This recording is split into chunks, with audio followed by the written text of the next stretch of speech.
iba-iba po tayo ng paniniwala, pero dito po tayo nagkakaisa sa ating flag at sa ating constitution. Sana suportahan niyo po. Bawal po sa amin, sa aming grupo na hindi po magpoprotekta sa konstitusyon at sa flag. Dito po, protektahan ang soberanya ng ating bansa.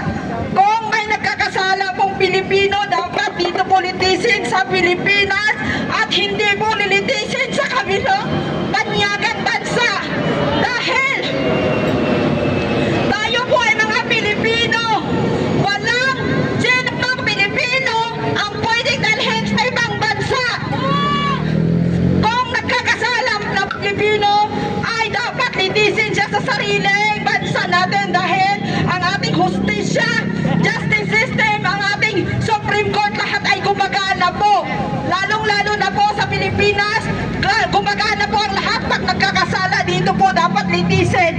At hindi po papayag ang taong bayan na may isang Pilipinong dalhin sa ibang bansa na katulad sa ginawa nila kay Tatay Digong. Dahil wala po silang jurisdiction sa ating bansa at may sarili po tayong soberanya. Kaya bawat isang Pilipino po ngayon sa loob at labas ng Pilipinas, dapat magkakaisa po tayo, protektahan natin ang soberanya ng ating bansa.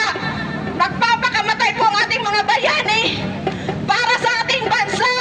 Kakahiya naman na kayo mga nanunumpa dito, hindi nyo kayang proteksyonan ng mga boses ng mga taong ito. Wala kami magawa wala ka kaming armas wala kami magagawa, boses lang. At alam namin kayo ang dapat magprotekta dito. Protektahan natin ang ating saligang batas. Protect our constitution. Protect our flag. Dito kayo nanunumpa at hindi sa mga politikong mga adik.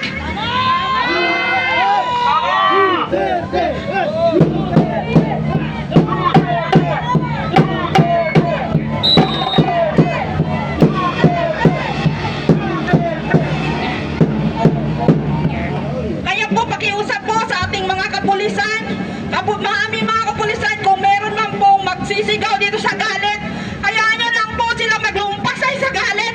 Sa boses po na boses lang po ang tanging magagawa nila namin. Wala pa kami ibang magagawa kundi bumoses, magreklamo sa itong gobyerno to. Alam ko hindi tanga kayong lahat dyan, lalo na yung mga pulis, hindi kayo nag-aaral para magiging bobo at sunod-sunuran sa mga adik niyang mga amo dyan.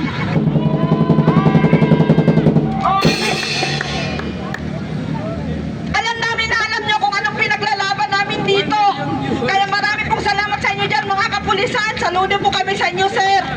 Kasi kahit na hindi kayo nakapagsalita, ay alam namin kung ano ang nasa puso at isip nyo. Kaya marami pong salamat sa ating mga kapulisan dyan sa paligid.